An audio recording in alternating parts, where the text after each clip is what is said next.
á 25 árum hefur þetta svæði bara breyst frá beirangur í bara skógur. Þetta bara skógarfílingur að vera hérna. Þetta fyrsta svona nytjagrísun í Húnavatnssýslu. Þetta fyrsta skipti sem myndi fara timburbíll úr Húnavatnssýslu og suður og við höfum sérst alveg óbúslega gaman að því. Og við erum hérna í reit sem svona cirka 2,3 hektara til viðbótar við erum að taka út timbur til ýmisnotkun hérna á svæðinu eins og bekkir og borð og jafnvel að klæða þjónustuhúsi hérna fyrir neðan. Bolviðurum fer heima á Silfrastöðum og verður flettað þar. Þetta ágætis svona æfingarverkefni fyrir okkur sem nýbúin eignast þau.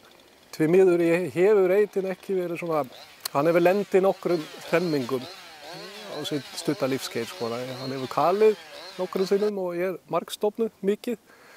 En hins vegar vöxturinn alveg með ólíkindum. Það svona kannski aðeins mesta bólvexti sem ég hef séð í svona ungan lerkireyktur. Það svona gefur vísbendingum að það faktisk hægt að reykta sko hérna.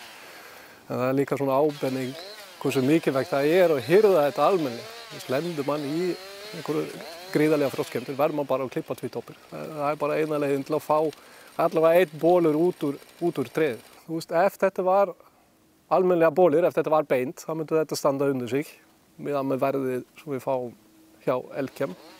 En þetta sem bara nauðsynlega umhirðu fyrir tréð sem stendur eftir.